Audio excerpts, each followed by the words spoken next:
はいどうも B 賞です。今日は新作ホトトイズとしてエンドゲームの冒頭で登場したキャプテンアメリカステルススーツバージョンが発表されたので、フィギュアのプレビューと役情報を紹介していきます。普段このチャンネルではホトトイズのレビューやカスタム動画を投稿しているので、ホトトイズや6分の1スケールフィギュアに興味のある方はぜひチャンネル登録をお願いします。2019年にエンドゲームが公開されてから、約3年ですね。今年の春頃にはアイアンマンのバトルダメージ版が発売されたことで、まだ未発売のものもあるんですけど、一旦ねエンドゲームシリーズのホトトイズとしては区切りかなと思っていたんですけど、ここに来てエンドゲームシリーズの新作ホトトイズが公開されました。まさかね2022年になってもエンドゲームシリーズが継続されるとは全く考えてもなかったので、今回の発表ね結構サプライズだったかなと思います。しかもフィギュア化されるのは、3体目となるキャプテンアメリカになりますね。このスーツは、映画の冒頭インフィニティ・ウォーの後に、サノスに奪われたインフィニティ・ストーンを残ったメンバーで取り返しに行くシーンで、着用していたスーツで、過去にはキャプテンアメリカ・ウィンター・ソルジャーでも着用していたスーツなんですけど、発表された時に、初めはなんでエンドゲームシリーズなんだっていうことと、こんなスーツ着てる場面あったっけなというような感じで、完全に存在忘れてましたね。5分ぐらいしてちょっと思い出したんですけど、その間にねツイートしてしまっていたので、いろんなフォロワーの方から、教えてもらったりとか、何件かね拡散されてしまって、こいつ何も知らねえなっていう風に思われてそうでちょっとビクビクしてます。で、今回発表されたステルススーツについては、過去作と比較しても、シルエットとかねかなり改善されているように見えるので、ここからフィギュアの詳細だったり付属品など詳しく見ていこうと思います。で、このフィギュアのかっこいいポイントはね、なんといっても全身統一感のあるネイビーのスーツですね。一見地味にも見えるんですけど、胸から肩にかけてシルバーの星だったり、ラインがあしらわれていたりとか、あと脇腹あたりにはね赤い生地がワンポイントで使われていたりと、シンプルながらも、洗練されたデザインがかっこいいかなと思いますね。で、生地のつなぎ目も目立たないようなデザインで、首から袖下半身までつなぎのようなデザインになっていて、特に肩や胸とか、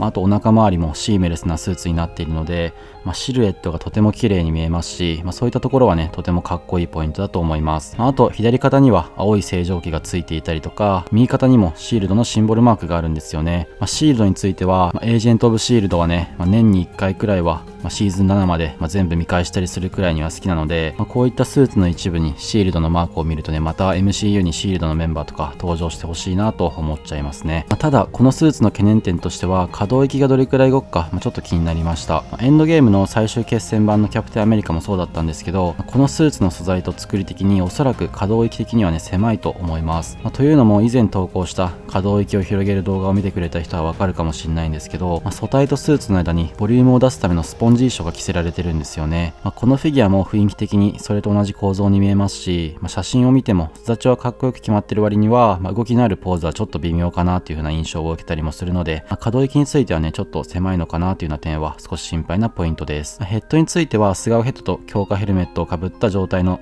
2パターンが付属します。素顔ヘッドの造形についてはエンドゲームの他2種類のフィギュアと同じもののようですね。一応新規塗装という記載はあったので色の雰囲気は変わるかもしれないんですけど、造形とかは一緒のようです。そしてヘルメットの方も使い回しなのかなというくらいエンドゲーム版のフィギュアと同じに見えますね。口の交換パーツもよくある3種類が変わらず付属しているようなので、せっかくならね、少しくらいは変えてもよかったのかなとも正直思いました。例えば眼球可動を採用するとか、劇中再現というポイントからはかけ離れてしまうんですけど、バトルダメージのねペイントを施すとか、せっかく出すのであればもう少し工夫してほしかったなと思います。他の付属品としてはキャプテンアメリカのシールドとサノスがインフィニティストーンを破壊した後のインフィニティガントレットが付属するんですけど、どちらの付属品も劇中とはあまり結びつかないような付属品になっていると思います。縦の色もね水色ならギリギリウィンターソルジャーを彷彿させたかなと思うんですけど、ステルススーツでこのアメリカカラーの盾を持ったシーンはなかったと思いますし、ガントレットも腕を切り落としただけでこのように持ったりするシーンはねなかったと思うので、削除されたシーンとかであったのかもしれないんですけど、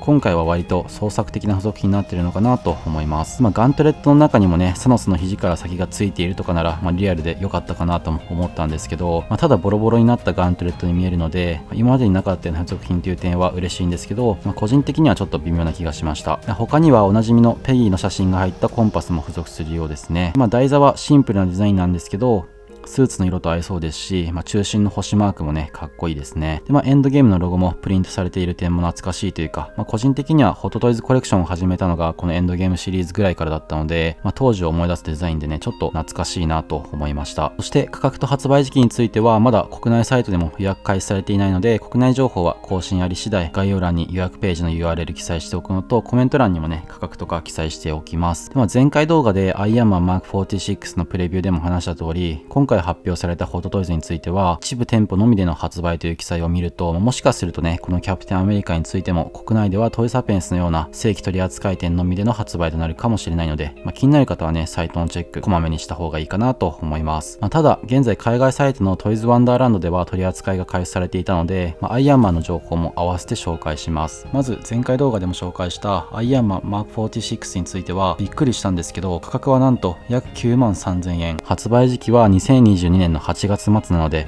早ければ今月末の発売ということでした。そしてキャプテンアメリカについても価格は約6万6000円、発売時期はこちらも2022年8月末なので、早ければ今月末の発売となりそうです。ただアイアンマンもキャプテンアメリカも新規オープンの上海では今日8月11日にもすでにリリースされたという情報があったんですけど、日本ですぐに発売されるというようなことはないと思いますし、取り扱い自体ね、ない可能性も高いのかなと思ってます。あとトイズワンダーランドを収録時にチェックしたところ、アイアンマンについては完売になっていたので、手に入れること自体、今のところ難しい気もしますし、キャプテンアメリカについてもこのサイトではすぐに完売となってしまうんじゃないかなと思いました。ということで値段についてはね、何かの間違いだと思いたい値段ですね。値段はね、ちょっと正直ね、正気かというふうに思うような値段設定でした。これがすでにプレネがついた価格ということであれば理解できないこともないんですけど、実際上海の店舗だったり、国内トイサピエンスで取り扱われるとなった時に、この値段のまま発売されるのであれば、正直ね、店頭で買える人って本当に限られるのかなと思いますね。ホットトイズ自体はもともと高級フィギュアだったとは思うんですけど、もしこれが今後のホットトイズの標準価格になっていくとすれば、売れるものも売れなくなっていくんじゃないかなと思いますし、ファンは結構痛いんじゃないかなと思いますね。海外の物価のこととかはちょっとわかんないんですけど、日本の現在の物価とか、あと収入とかから見ると結構ね、やばい状況かなと思いました。今後ね、生産少なくしたりとか、購入してくれるユーザーの対象を絞って、一体の価格を上げることで、売り上げを保つという戦略も企業としてはあると思うんですけど、それにしてもね、露骨すぎる値上げだなと思いましたね。国内で発売されるとなれば、さすがに今月末の発売はないと思うので、早ければ今年の秋のコミコンとかね、何かのイベントが今後あった時に合わせて発売される可能性が高いのかなと思うんですけど、その時にはね、適正価格としてアイアンマンであれば、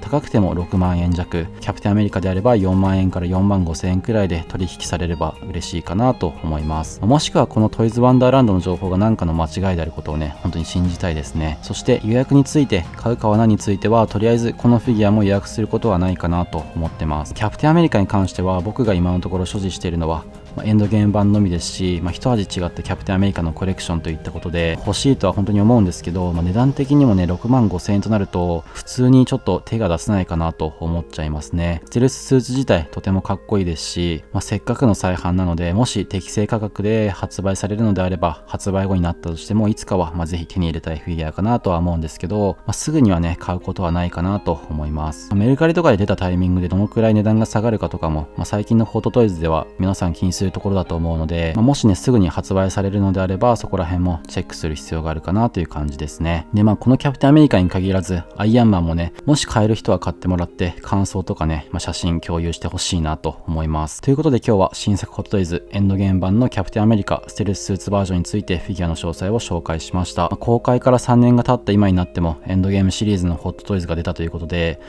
例えばね、マンティスとかバルキリーを筆頭に、発表だけあったけど発売はされなかったものに関しても少しは期待したいかなと思いますね。で、値段については先ほども話した通り、普通ではあまり考えられない値段なので、通常販売がね、今後あるとすればもう少し安くなるかなとは思うんですけど、今後この値段が続くのであれば、ホットトイズの引退の時期も考えなければいけなくなってしまうと思うので、このフィギュアだけ特別という風に考えたいですね。そして少し話はそれるんですけど、新作ホットトイズのファルコン&ザ・ウィンター・ソルジャー版のバッキーもそろそろ到着予定で、到着次第レビュー動画上げようと思うので、ぜひ楽しみみにしていてくれると嬉しいです。予約情報については国内情報発表され次第概要欄とコメント欄の方に固定しておくので、しばらく経ったらまたこの動画見に来てくれたらと思います。ということで、この動画参考になったりいいなと思った方はぜひチャンネル登録と高評価よろしくお願いします。また概要欄の下の方に僕の Twitter や Instagram のリンクもあるので、そちらのフォローもぜひよろしくお願いします。それではまた次の動画でお会いしましょう。